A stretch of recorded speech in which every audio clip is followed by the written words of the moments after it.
Hello and welcome to Fireworks in the Real World, episode 8. This week I'm going to look at masks and what they are basically, how you set them up, the different options you have for creating them, and how they can be useful to you. Now I used to think that masks in fireworks were a bit rubbish and a bit limited, but as time's gone on I've kind of learned to work with them. They are pretty powerful.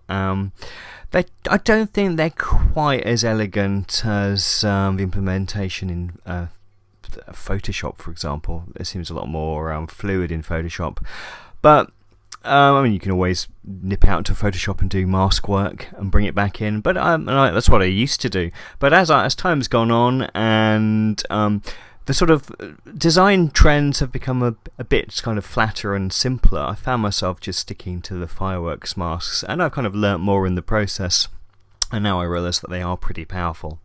So we're going to go through how they're going to be applied to the pet shop design, because I've got a few ideas for some titles I want to use, and we'll get started.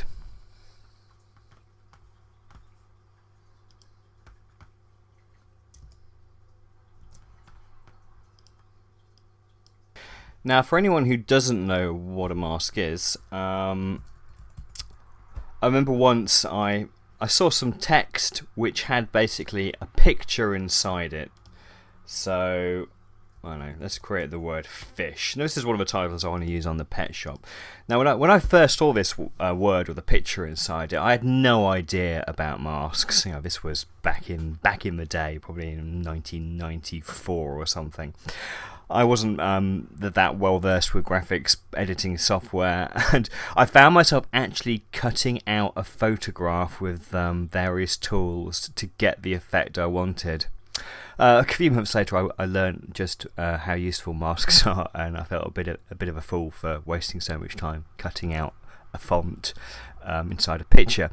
So basically, if I wanted this word fish, let's choose a nice heavy font. Right, so if I want the word fish to show a picture, i.e. the picture is the word fish, then I wouldn't spend ages cutting out a picture using vector tools.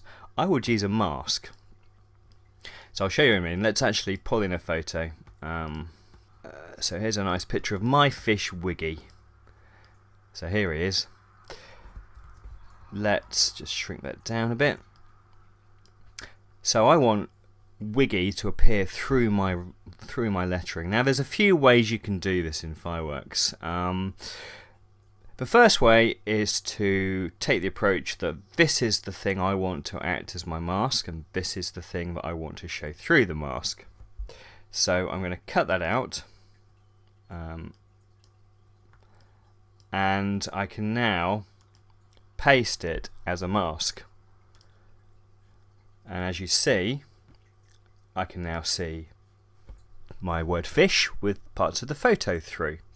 Now, first thing you notice is you can't actually see the fish because the photo is still there. You can see the outline of the kind of perimeter of the photo when I hover over the mask. And we can see that in the actual layers on my left-hand layer panel. So here is the photo. We can kind of see the thumbnail there. And here is the vector mask of the word. This element in the middle shows that it's locked. The two are locked together. So I can move the two, and you can see they're both moving around. Now if I unlock the photo from the mask element, I can then move the photo around, so I can position it. Might look nice if it was about there, just peeking through, and then I can lock them back together again just by clicking between the two layer elements, and then they'll move around again. I can also, if I select the photo, I can resize it just by I did Control T there. I selected the photo, I right clicked, and no, I didn't, modify, transform, free transform, which is Apple T or Control T on the PC. So I can then resize that element and move it around and lock the two back together. So that's the first way. Let's just step back through. Now the other approach, I think it depends really on, I suppose, how you're editing your document and perhaps the order of the way you're doing things or the complexity of the mask. But you can also select your photo. So this is just the reverse. You can edit it, cut, select the thing you want to act as the mask and paste it inside. So it achieves exactly the same result. And you can move your item around again once you've unlocked the two. But the two ways to do the same thing. Now there is a third way. Let's undo again. The third way is to simply define your two elements. So you might just change the order so you can see them. And perhaps this might be a better way of working because you can kind of get a pretty good idea of where your mask is going to sit over the photo. And if you click and drag around both elements and right click, you can do group as mask. And you can see it achieves the same result. And again, I can move it around.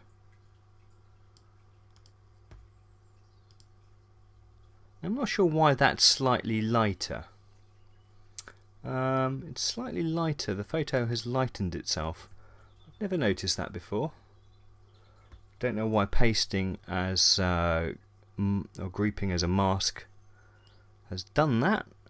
I'll find out. I never do that. I always tend to do the first method, which is to cut that and then paste as mask, which, as you can see, hasn't made the photograph lighter. I'm sure somebody out there will probably know. If you do, let me know, because I'm not quite sure why pasting a group mask lightens the photo. Anyway, there's a lot more we can do with these masks. Let's move on to that now.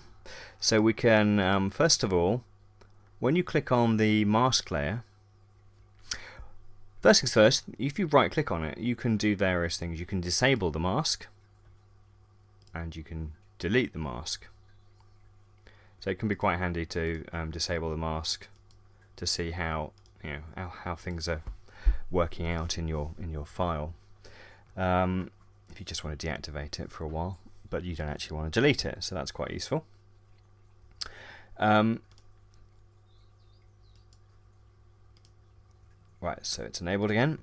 Now if we select the mask, we can see we've got various things down in the properties bar down here. Now it's pretty powerful what you can do with your vector mask.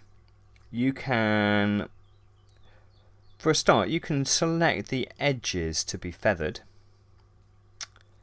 Now we have to change the mask type here. So we've got a path outline, which is the hard path of the vector, or the lettering in this case. If we select grayscale, perhaps that's what the I think that's what the paste group as mask was doing. I think it was changing it to a grayscale appearance because your fill color will determine the opacity. So what it's doing, it's changing the opacity of the mask. So I think by default it was set to a kind of grey colour, which was greying out what you could see through the mask. So if it's black, it's 100% masked, and if it's white, it's 100% transparent.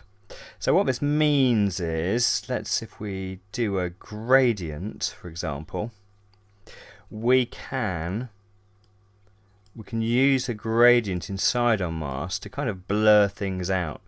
Now what it's doing here, we've got the feathering going as well. So the feathering is the sort of kind of blur between the path, the inside of the path, and what you can see through the mask.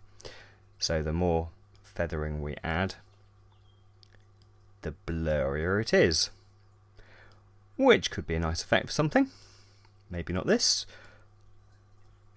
You can also, because we've got a gradient going, we've got the two extremes of black and white on that gradient, so we're gradiating between 100% opaque and 100% transparent, and we can, as I've shown before, we can drag the real-time adjuster around and we can change the way that mask shows itself.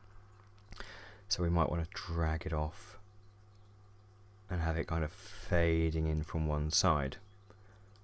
Depending on where we move the start point, we're going to see more or less of that right hand side. So that can be pretty powerful.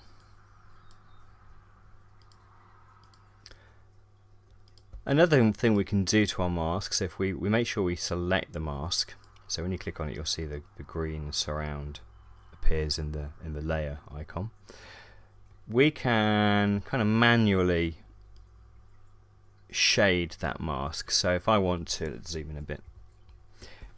If I wanted to do some manual fading, I would select the brush, make it quite big,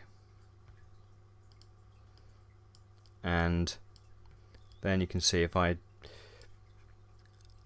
just shade in the mask, so if I do 100%, that'll be very unsubtle. There you go, you can see what's happening. Now Fireworks does slow down a bit when you're doing this. And it can take a little while to catch up. I usually set it down to something much more subtle, and you get a kind of better feel for how the mask's going. Now I think it's even slower because I'm zoomed in. Right, it's not going to let me zoom out. Zoom out, please. There you go. So again, I'll select the brush.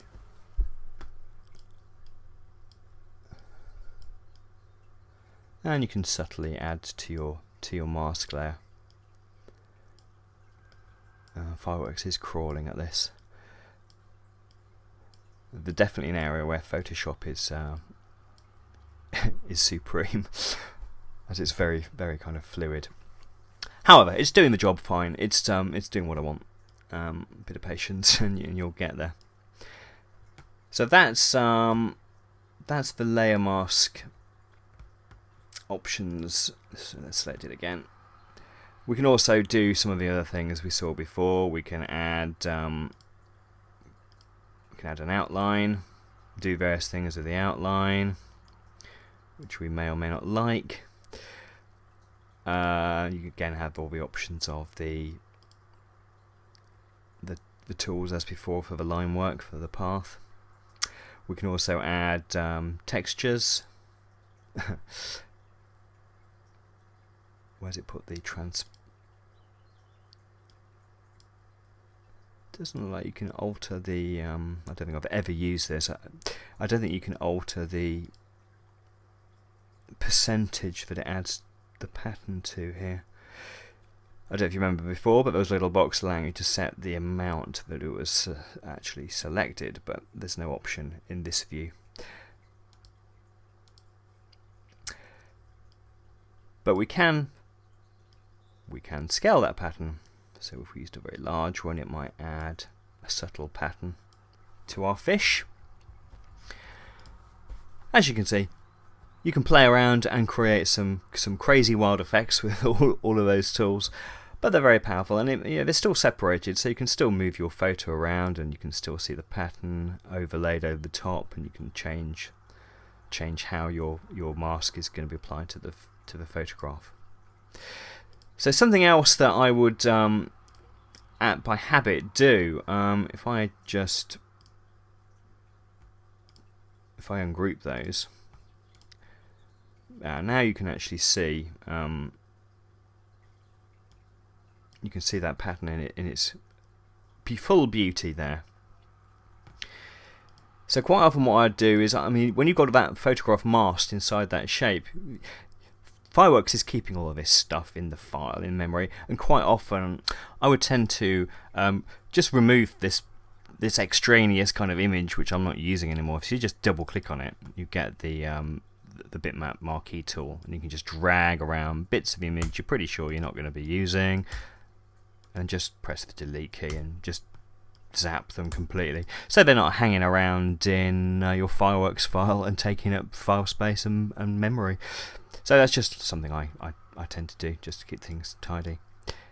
Just group those back together. Group as mask. There we go.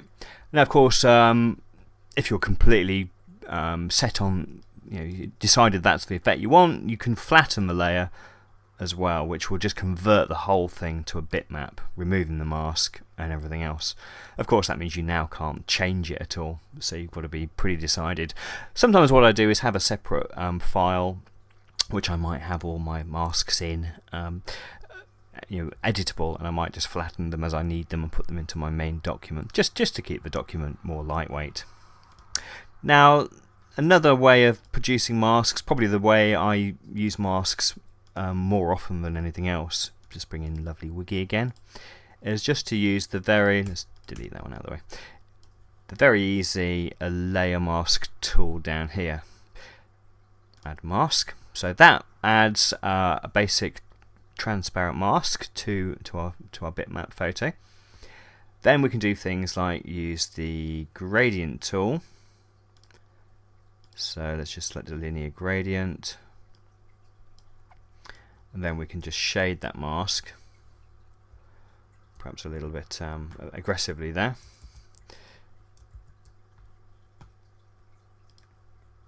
Alright, it hasn't, so if I'll just change the shading parameters.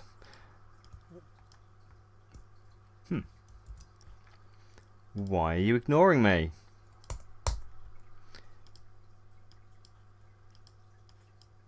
There you go. So that's a very simple way to create a nice linear gradient on a bitmap. That's probably the thing I use the most in terms of masks. But of course, you can use all these other gradients types as well to apply different effects to your mask.